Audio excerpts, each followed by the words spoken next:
sounds very accomplished. Oh, you should see my special skills. I can drive a car. Wow. Your resume must be amazing. Oh my God, I never stop working. That's awesome. I think this is the first time I ever met you at Hi, nice to meet you. Where do you hide yourself? I'm always here. Comic-Con? What? I come to Comic-Con every year. I mean, they shuffle me around. I don't know. Maybe they thought we'd be too hot an item and they wouldn't put us together. Who knows? Well, it's my dream. Yeah. Oh, yeah. You need to dream higher. I got to tell you. So, what can we look forward to next season? I was just talking to. I guess as I was talking to the other table, I feel like I'm cheating on my show. We are pulling out all the stops. I mean, I think every character, especially Pete and Micah, are going to go on a great journey together in these last 6 episodes, and it's gonna culminate beautifully for every character. I think the season finale is going to have. I mean, the season finale has like 6 episodes in it. Right. Because we had these 6 stories and we wanted to do them all, and we thought we were going to get 13 and we only got 6, so we crammed all 5 of the last stories into the last episode. So it's really going to be full. It's it's essentially a clip show with clips you've never seen. So are you promising fans real closure to each character? Every character will be satisfied. Every character you'll find out something new and interesting about them, something you didn't know. You'll find out. Every character will find some sort of satisfaction, and it will also be incredibly sad and incredibly joyous. And it'll be we're going to go everywhere we can go. And the last 6 episodes we're going to have. We're going to a Renaissance fair. In an episode, we're going to they're going to get stuck in a telenovela. We're going to have, and we've got a lot, and there's a big bad coming back that no one will expect. That we're going to surprise everybody with a big bad. You'll find out in the first episode. Oh, yay. And Said yay. I can't tell you. How do you feel knowing that this is the end for you? And then what's next? Very sad. What's next for me? Mm-hmm. I don't know. With all the success of Sharknado, I thought I would do Shih Tsunami. A wall of Shih Tzus that overtakes San Diego. People are walking around on stumps because their ankles are all bitten up by the Shih Tzus. Don't joke about that because you know Mark. I have the outline in my drawer. I'm ready to go. And I'm going to do an hour-long lesbian drama called Helix to go with Helix.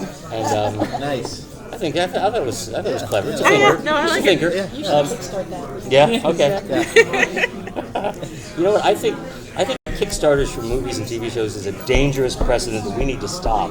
Don't give the studios an excuse not to spend their money. They will take your money any day. We'll be happy to take it. We've got.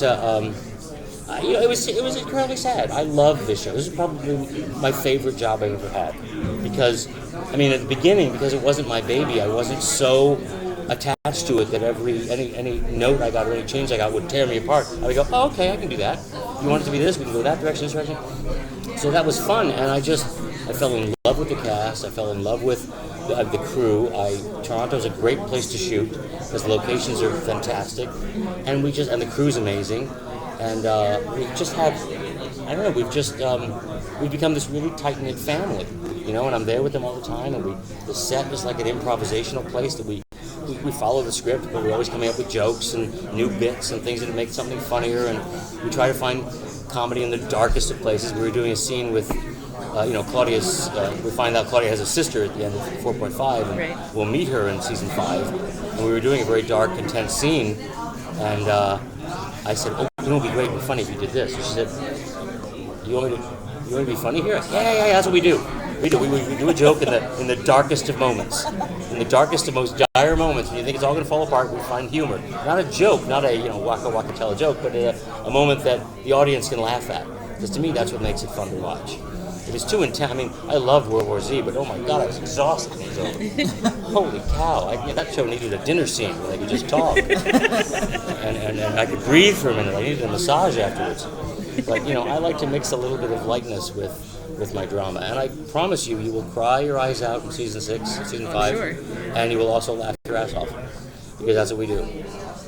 So you're going to go above and beyond with the artifacts for the last 6 episodes, like even bigger, more elaborate? The artifacts, the stories are big and elaborate. The artifacts are always what the artifacts are. They're not, like we have, Ben, I just told Ben Rabb, one of my writers, has been pitching Hiram Abiff's setting maul, which is a mason's hammer, basically, for 5 years, and we're finally using it in an episode. So, but it's a cool artifact, but it's not. You don't go, oh my god, wow. But the story around it is what's fascinating to me. To me, it's the stories that these engender. Not, I mean, in the last episode, as I mentioned, we're doing a bunch of different stories. The artifacts almost don't have anything to do. I mean, yes, the artifacts are important, but we come in at the peak moment of each story. So I don't really care what the artifact did or how it worked. What's funny is what it's done to these people and how we have to stop it. That, to me, is what's interesting. So yes, we're doing broad artifacts and some big things, but, like the artifact at the Renaissance Fair is not tremendously important.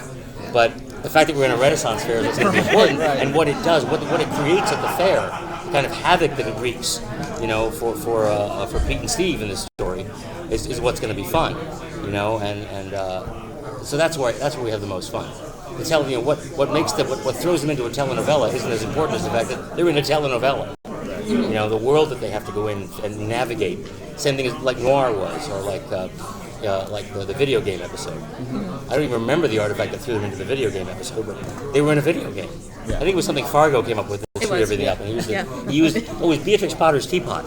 That's right. See? Who cares? I mean, it could have been this. It doesn't matter. What happens is where you end up and how you have to deal with it, how you get out. That's the fun. That's the story.